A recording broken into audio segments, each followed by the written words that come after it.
Cet après-midi, nous escomptons aller à Labré-les-Bains, mais en attendant, nous allons faire une petite escapade à Saint-Denis-d'Oléron pour voir un petit peu le front de mer et le port de Plaisance.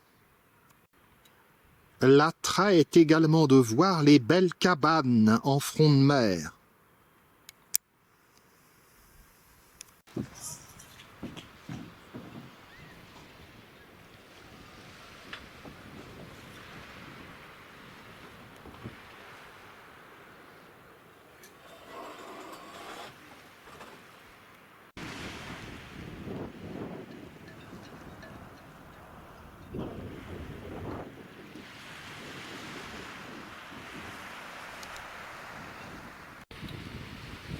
Fort Boyard. Je verrai.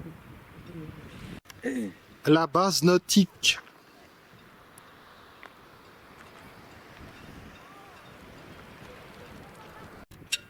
Et voici le port de plaisance de Saint-Denis-d'Oléron.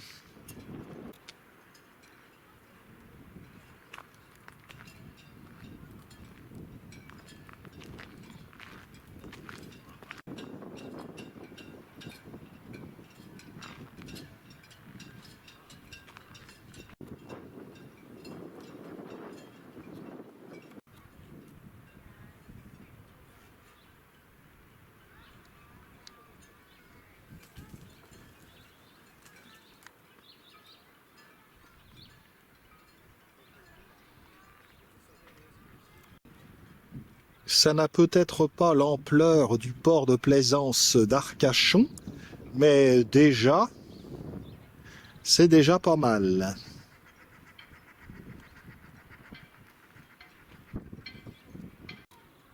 La capitainerie.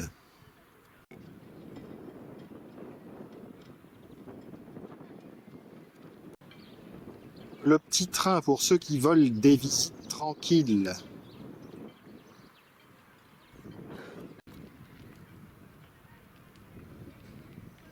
Juste pour faire joli maintenant.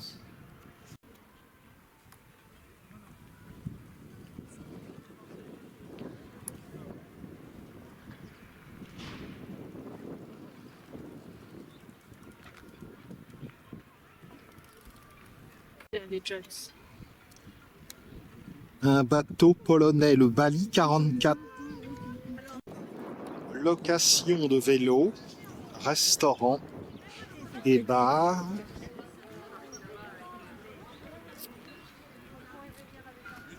Tout ce qu'il faut pour une villégiature réussie.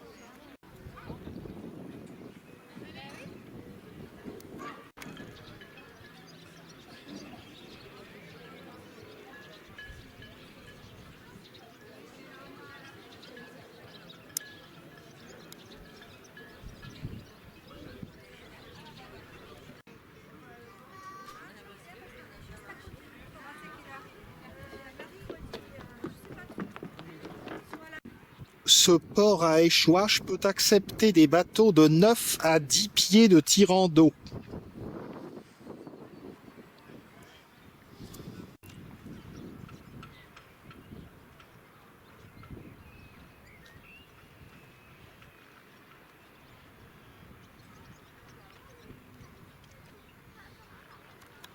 Le port avait autrefois une activité commerciale jusqu'en 1930, mais il s'est ensablé. Auparavant, il y avait des exportations de sel et de vin vers La Rochelle et la Bretagne.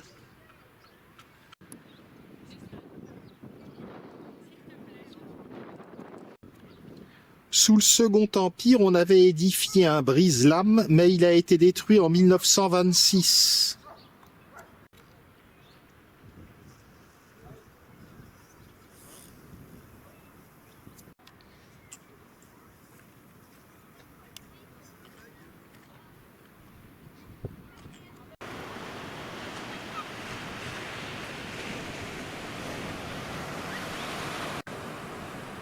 Le pont de l'île de Ré.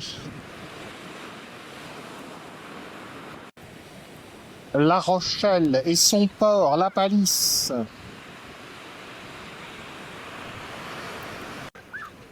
L'île de Ré, tout en longueur, plus petite que l'île d'Oléron, avec deux des plus beaux villages de France, Ars-en-Ré, Saint-Martin-de-Ré.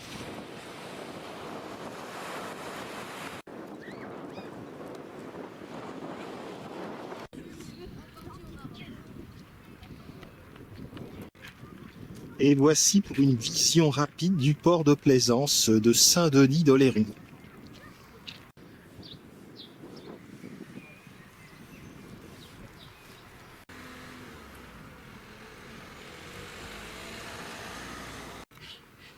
Est-ce que je pourrais faire comme le baron de Munchausen, pour ceux qui connaissent, pour aller jusqu'à Fort-Boyard?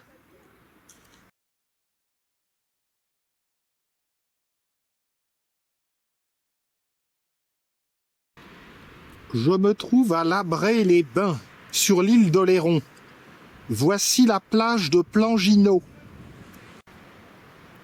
On peut y voir une stèle. Cet endroit est la côte est de l'île d'Oléron.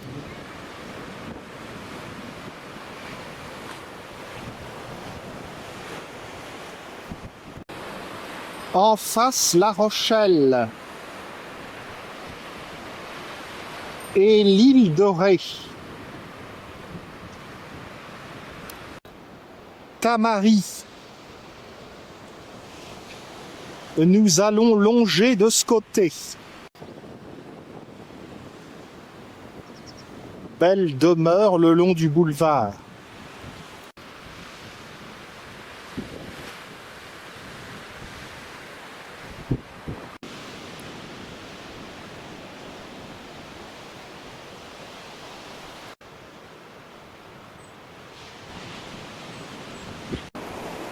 Fort-Boyard et l'île d'Aix.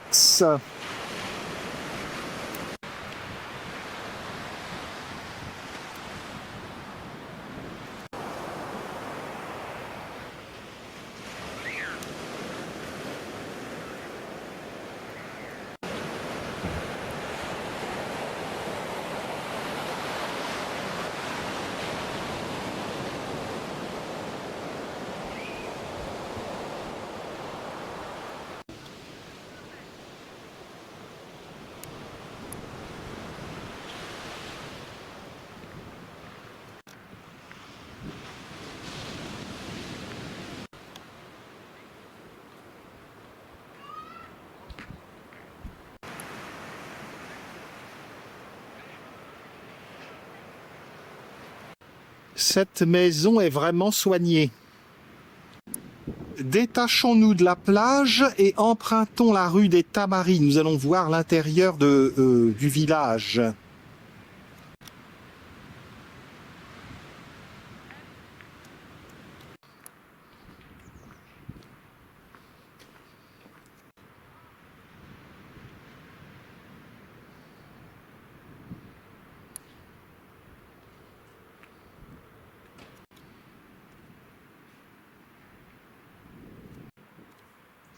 La vue sur la côte charentaise est décidément de plus en plus visible.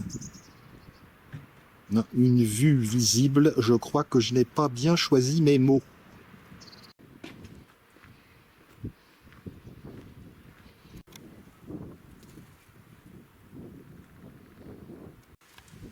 Un peu de glycine rue des Dunes.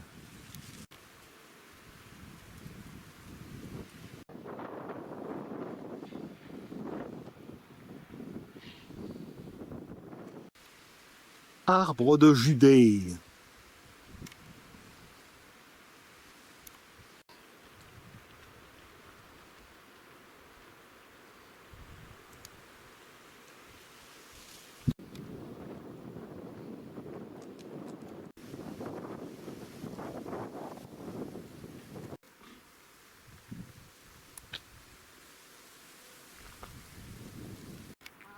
On rejoint donc la stèle.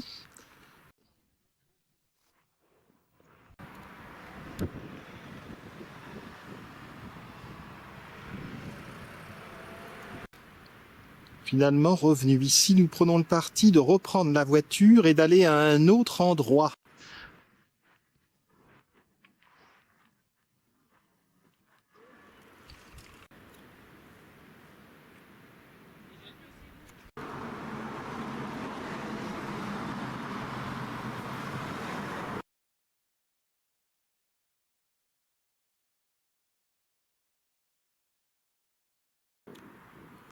Un déplacement en voiture nous a amenés à Chaucre, où il y a une curiosité. Il s'agit de ce groupe sculpté. C'est du bois. Il y avait un bel arbre à cet endroit, mais il a été foudroyé par une tempête. Plutôt que de tout abattre, on a décidé donc de faire cette œuvre.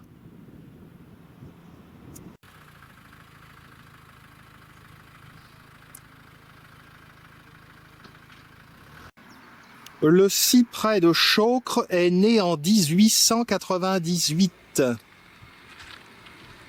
et il a existé jusqu'en 2020. Voici l'aspect de l'arbre avant son décès, sa mort, en 2020. Et voici l'intervention des artistes.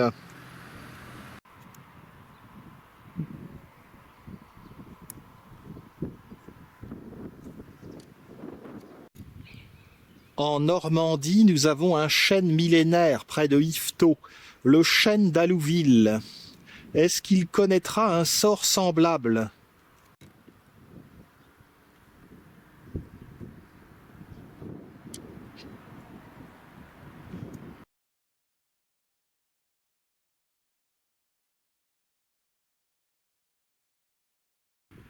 Nous allons voir à présent une belle plage.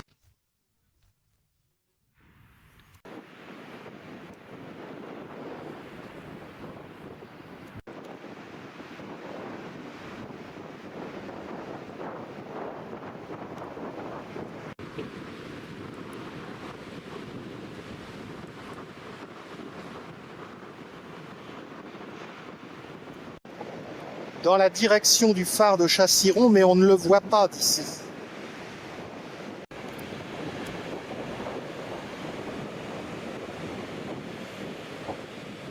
L'une des plus belles plages d'Oléron. La plage des Solières. Ce n'est pas une naïade, c'est un bout de bois. La mer n'est pas d'huile.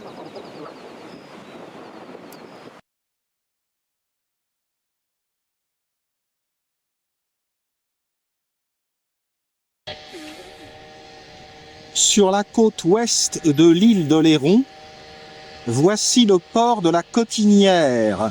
La Cotinière qui dépend de Saint-Pierre d'Oléron. Le principal port de Charente-Maritime pour la pêche.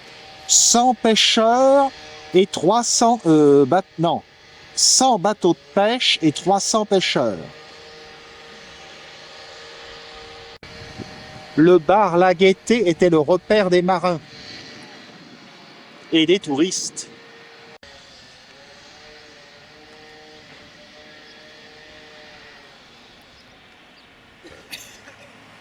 Il y en a même, il va jusqu'à 4 euros à l'abonnement.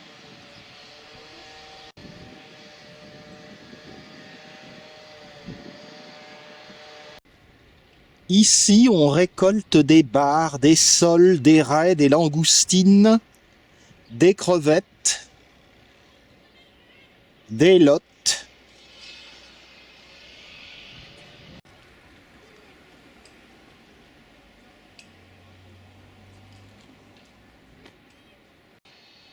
Le bâtiment des sauveteurs en mer.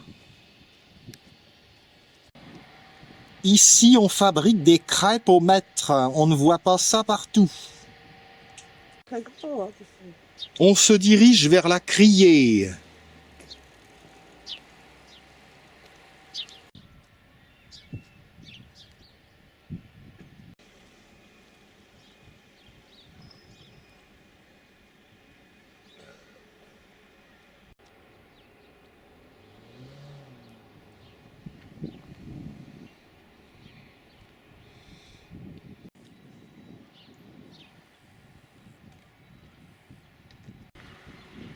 À la Cotinière, une première digue avait été construite en 1843.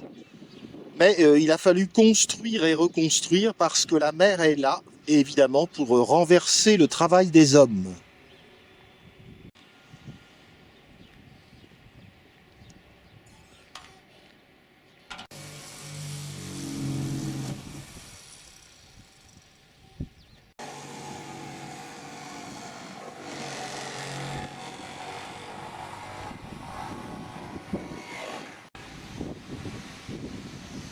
Ce panneau explicatif nous confirme que le port de pêche de la Cotinière est organisé en 3 bassins.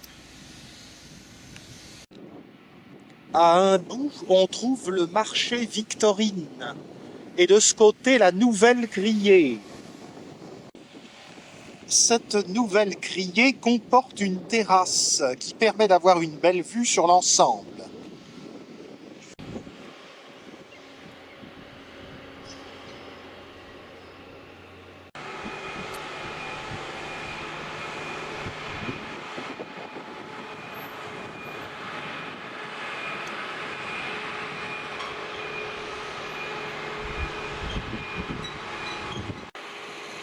La première criée historique, de 1910 à 1970, se tenait ici. Elle a été déplacée sur le quai René de Loutreau de 1970 à 2022. À présent, depuis 2022, elle est ici.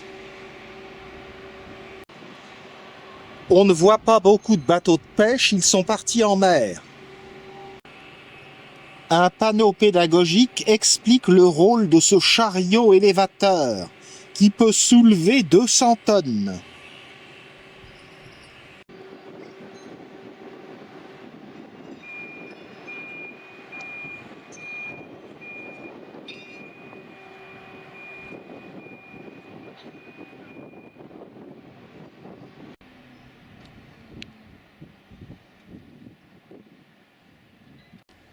Il paraît que le retour des bateaux de pêche, suivi d'une nuée d'oiseaux, vaut vraiment le coup d'œil.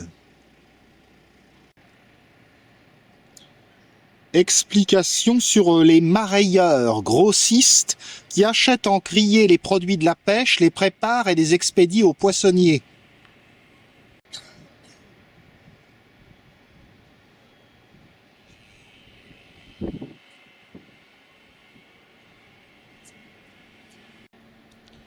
La lotte qui est pêchée n'est pas un poisson à l'aspect très engageant. Et cependant, les queues de lotte, c'est délicieux. C'est un poisson très délicat. Voici le bouquet, c'est-à-dire les crevettes roses. Le merlu. Le maigre. Mais on pêche aussi le homard et le bar. La sèche, réputée pour son encre. Ici, le séraud. La langoustine et la sole, qu'on peut préparer à la dieppoise.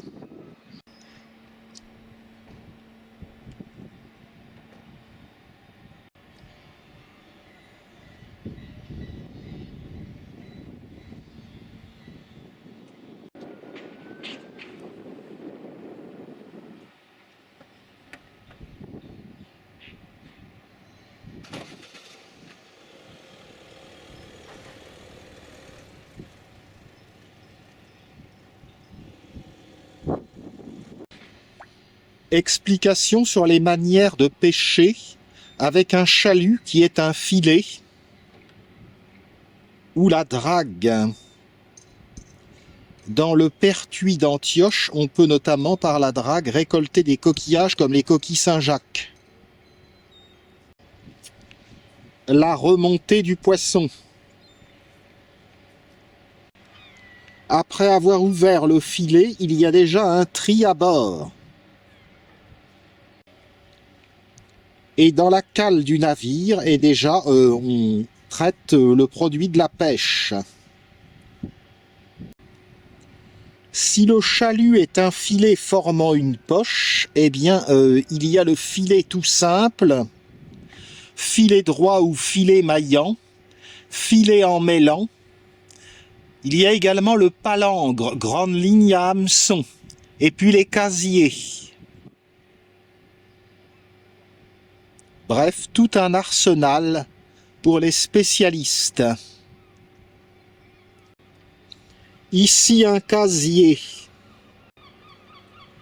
Là, ce pêcheur utilise une palangre. Pêche au filet.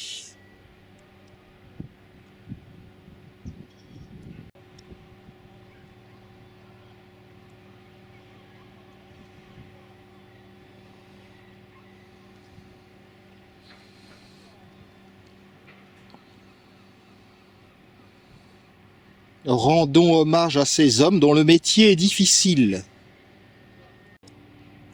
Difficile et bien sûr comporte des dangers.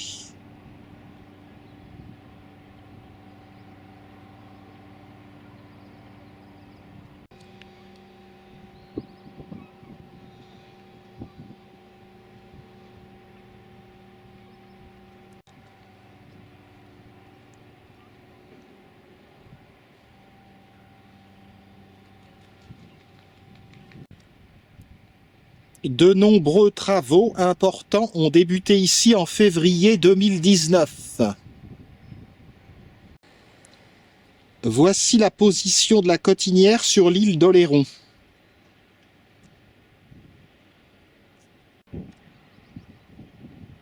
Vers le nord, il est possible de se balader sur un sentier côtier qui présente des blocos de la Seconde Guerre mondiale.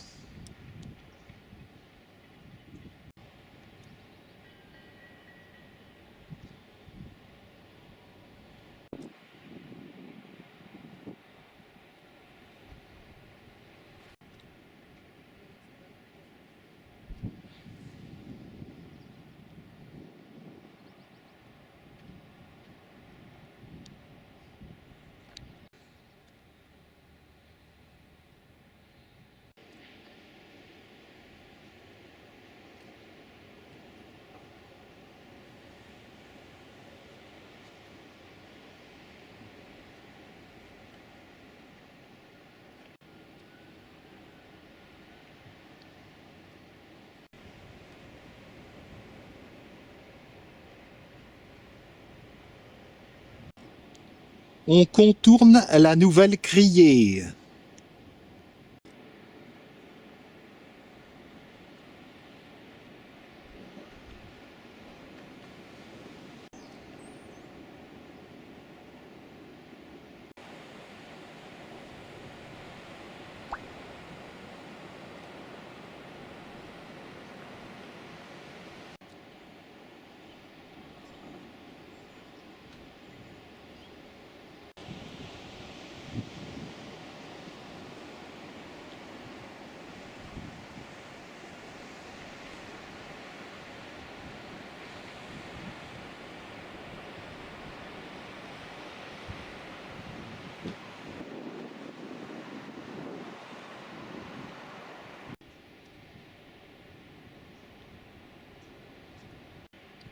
Revenons vers le noyau urbain de la Cotinière.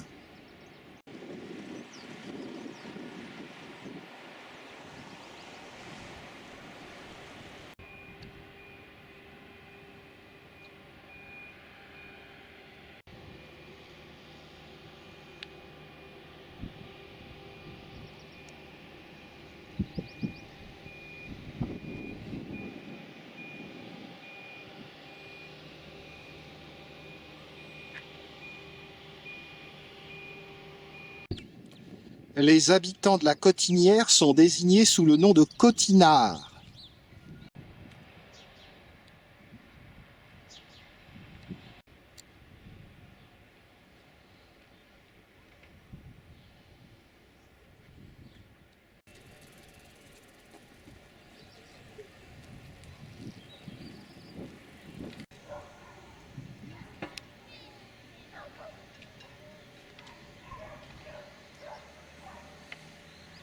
Vers la mer Goutti, une partie.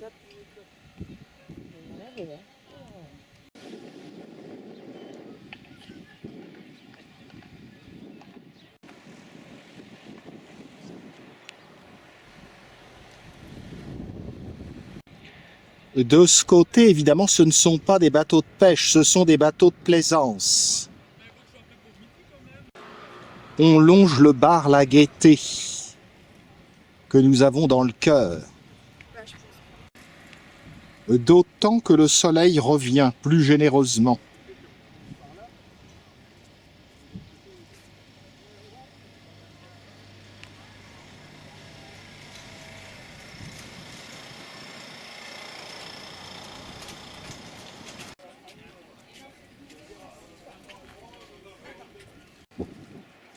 Comme je l'ai dit, ce beau bâtiment bleu est celui de l'ancienne criée, la première.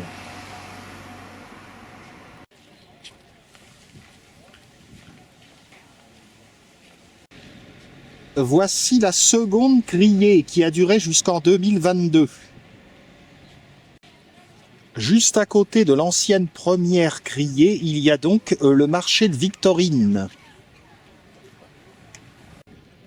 Nous allons voir l'église Notre-Dame et Saint-Nicolas.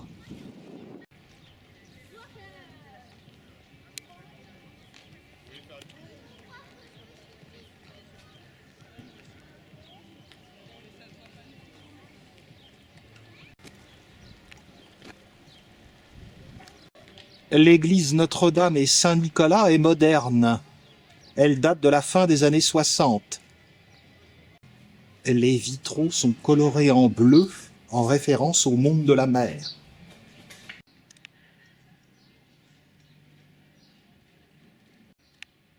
On remarque la belle charpente à l'intérieur de l'église.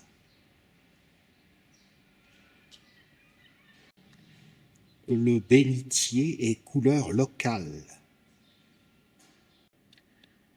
J'ai toujours peur qu'il la perde. Chose poignante, des hommages aux péris en mer.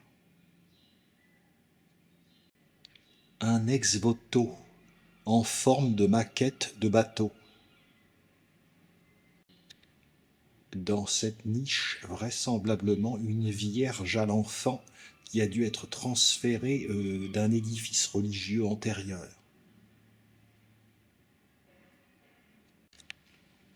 Prière pour les marins disparus.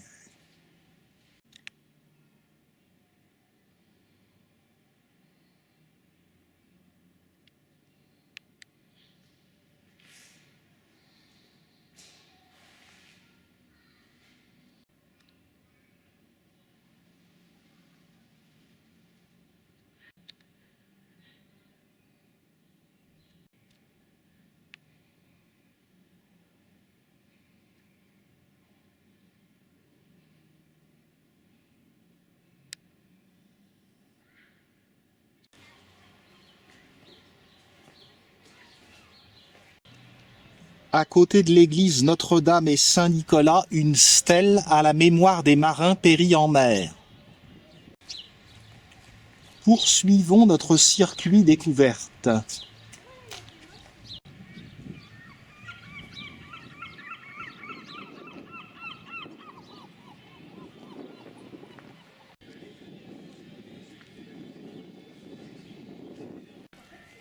On tourne à droite pour aller voir le centre commercial du bourg.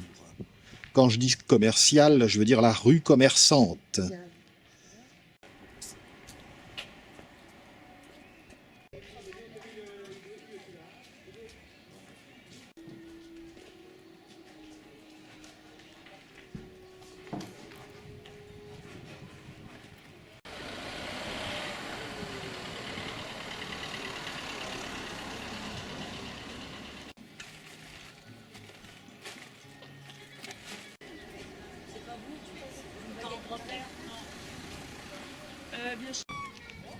Il y a des amateurs qui voudraient jouer les piques-assiettes.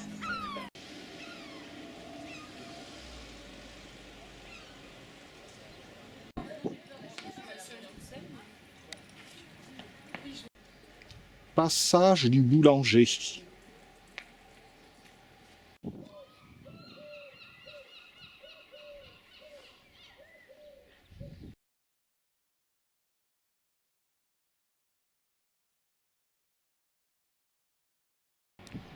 Au sud de la Cotinière, sur la commune de Dolus-d'Oléron, la plage de la Péroche, l'une des plus réputées de l'île.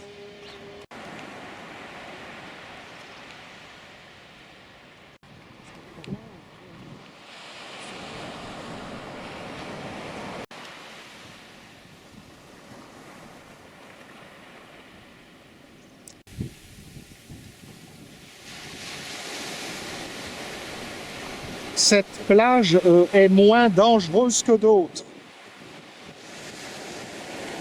Moins de courant. Le bâtiment des sauveteurs.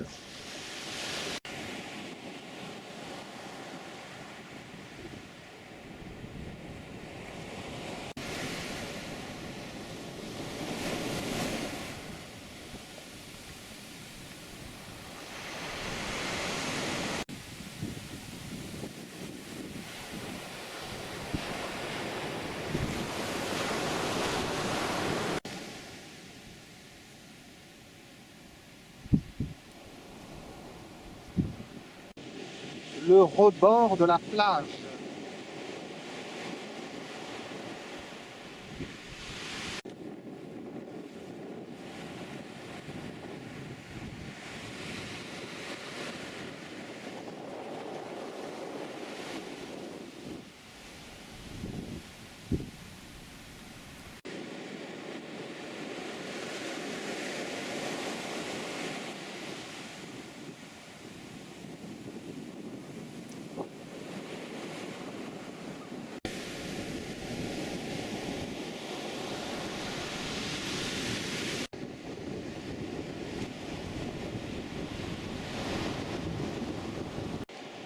Un balcon pour observer l'Atlantique.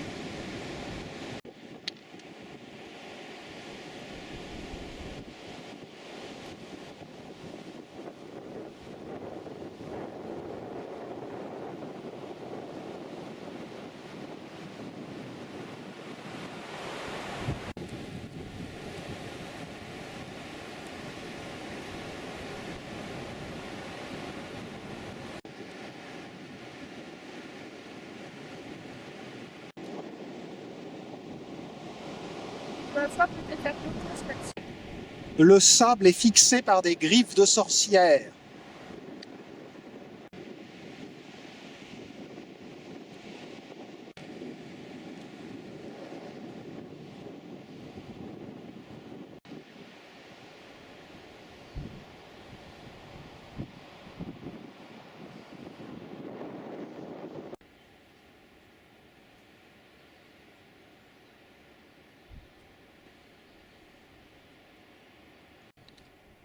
Oui, dans le monde, ça serait pas plus mal.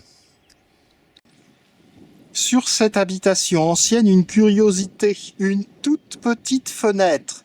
Il paraît que dans des âges très très reculés, c'était en fait pour mettre une pétoire pour se protéger des invasions des pirates. Mais ces âges-là sont révolus depuis longtemps.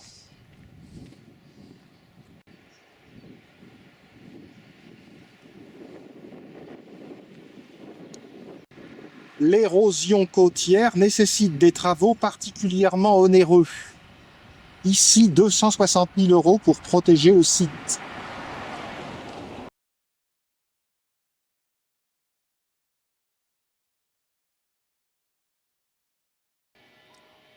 Me voici à présent place Camille Memin, dans le noyau du village de Saint-Pierre-d'Oléron. Saint-Pierre-d'Oléron qui est le centre administratif de l'île.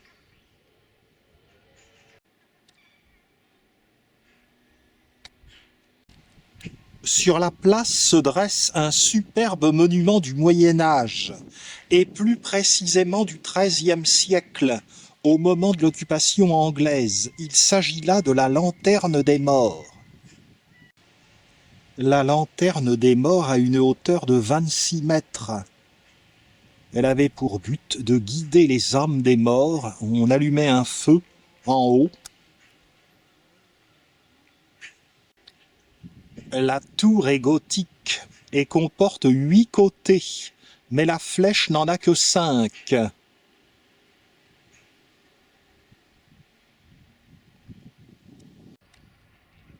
La lanterne des morts ne devait pas être là autrefois, elle a été déplacée. L'église Saint-Pierre se trouve à proximité. Normalement, on peut monter dans le clocher, mais nous sommes un peu sur les heures du midi. Je ne sais pas si je vais pouvoir aller voir le beau panorama.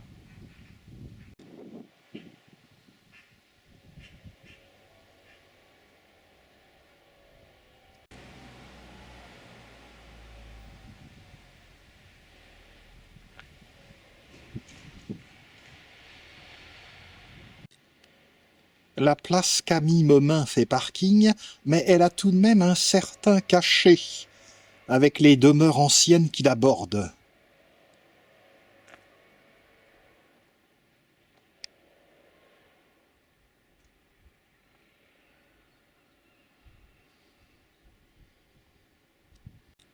Quittons la place Camille-Memin et allons voir donc le centre de Saint-Pierre.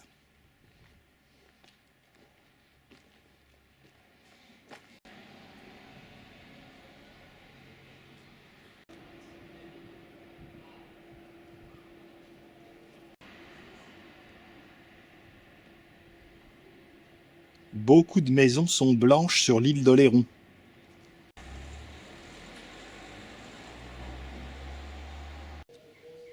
Devant l'église.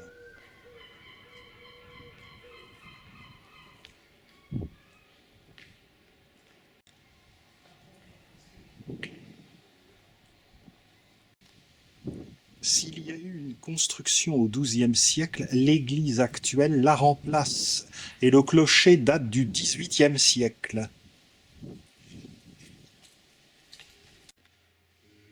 L'église est assez vaste.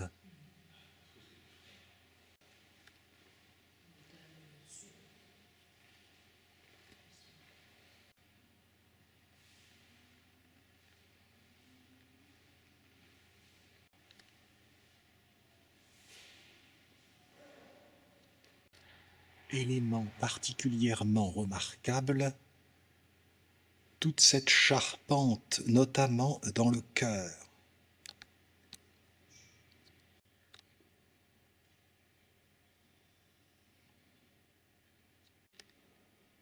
À gauche du chœur.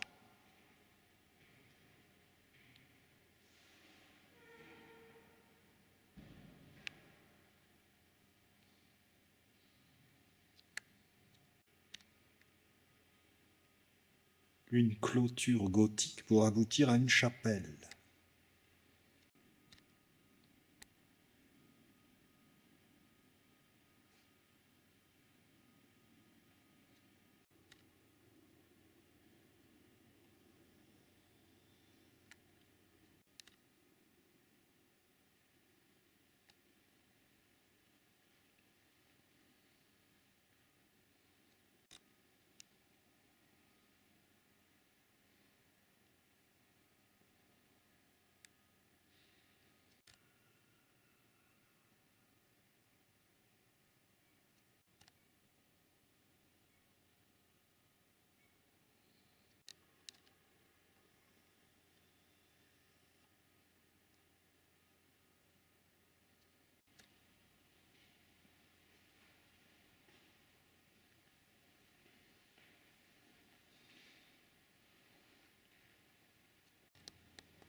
Voici pour une vue d'ensemble de l'église Saint-Pierre.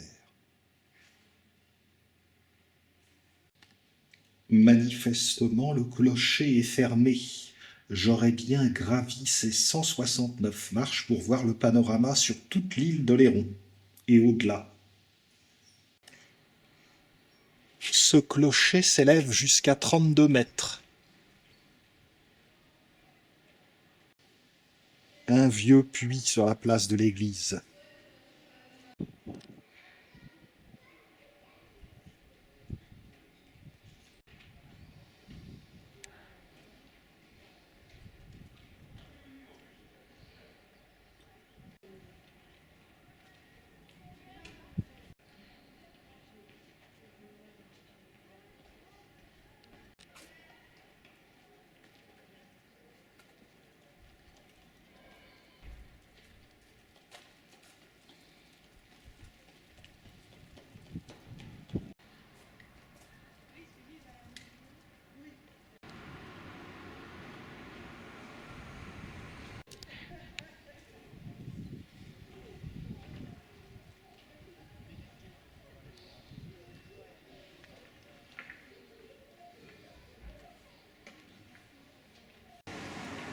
Cadran solaire sur la mairie, place Gambetta.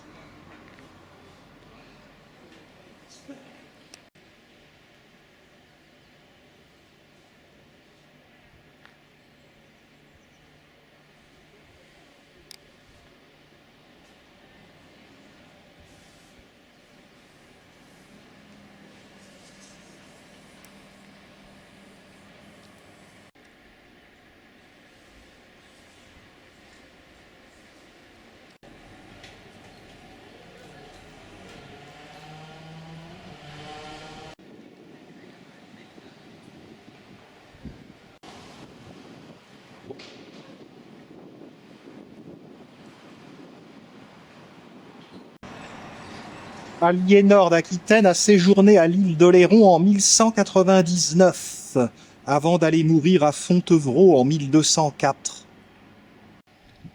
Rue Louis Barthou, ministre des Affaires étrangères français, qui a été tué à Marseille en octobre 1934. Une mort funeste parce qu'il avait vu clair dans le jeu de Hitler, lui.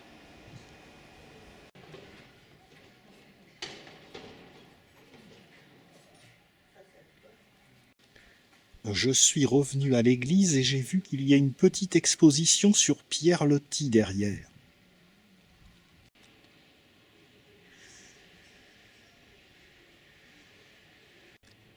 Voici l'excentrique Pierre Loti, 1850-1923, qui est enterré ici à Saint-Pierre d'Oléron.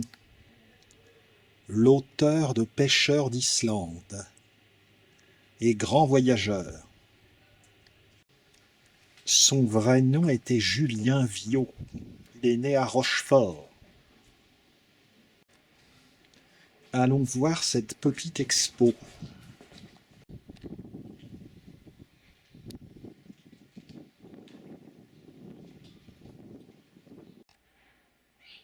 C'est le long du chevet de l'église Saint-Pierre que l'on peut voir cette documentation. Voici un portrait de Julien Vau Pierre Loti, vers ses 8 ans. Toute sa vie, il a été de petite taille, et il en avait un complexe. Cette photographie le représente vers 13-14 ans. Le voici bien plus tard à Hendaye, au Pays Basque, en 1908. Il avait 58 ans.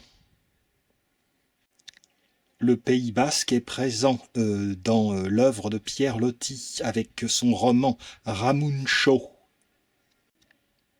Voici Pierre Loti qui fait son voyage de noces avec son épouse Blanche, curieusement habillée en noir pour un voyage de noces. Leur voyage de noces s'est déroulé en Espagne. Voici l'Alhambra de Grenade. Photo dédicace pour la princesse Alice de Monaco.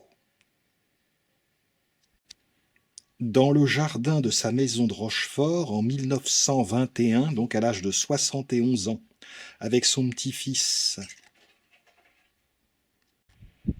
Pierre Loti était connu pour être provocateur. Il était adepte du culturisme. Donc il avait écrit « Ça, c'est pour montrer les baleines de mon légendaire corset ». Pierre Loti aimait organiser des fêtes où il se déguisait d'une façon très excentrique, en s'inspirant de ses voyages nombreux. Le voici en Spahi. Ici, Pierre Loti avait organisé une fête médiévale, et le voilà assis sur une cathèdre. Pierre Loti aimait les excentricités et les plaisanteries. Ici, il fait une double carte postale représentant à gauche Ramsès II, momifié en 1258 avant Jésus-Christ, et il se représente à droite dans la même position, non momifié en 1909. L'Égypte l'a inspiré apparemment puisque le voici en tenue d'Osiris.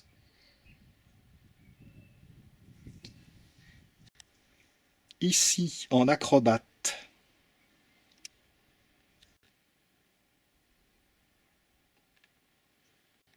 Pierre Loti a inspiré les artistes. Le voici peint ici par Henri Rousseau.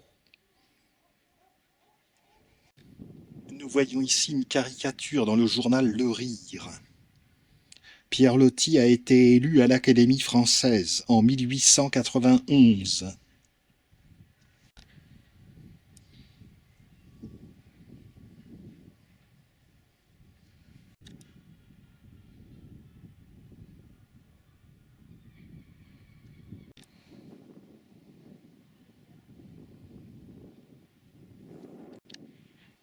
Une très intéressante exposition.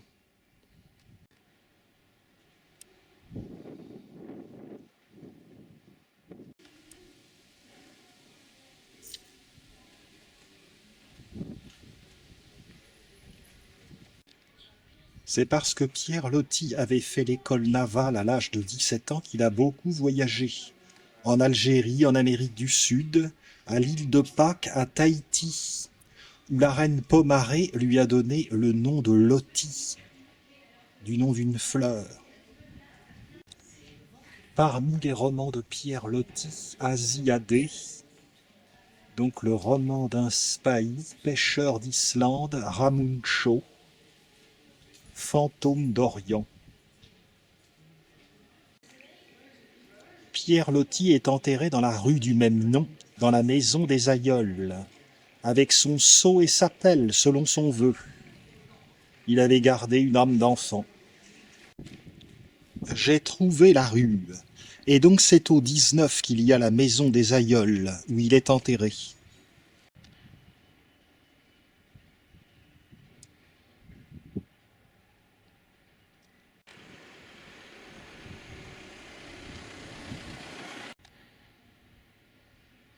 Un paradis blanc.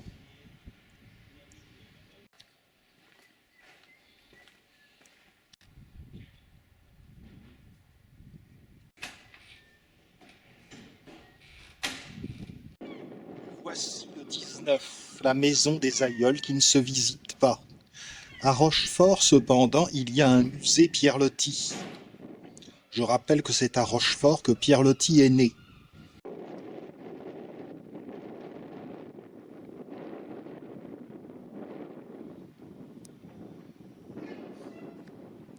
Mais donc elle ne se visite pas.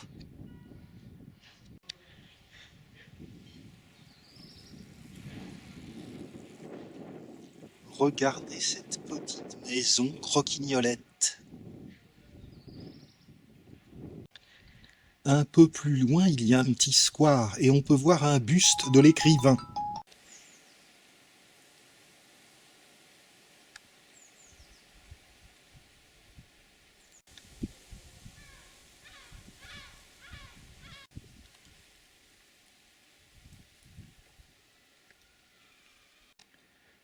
Et ce petit square se trouve sur la place Asiadé, du nom d'un roman de Pierre Loti où il célébrait la Turquie, qu'il a beaucoup adoré pour son exotisme.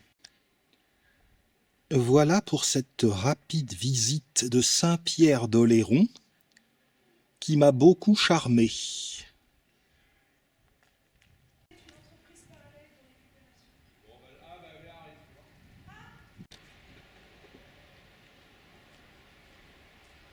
Dernière vue sur la place Gambetta.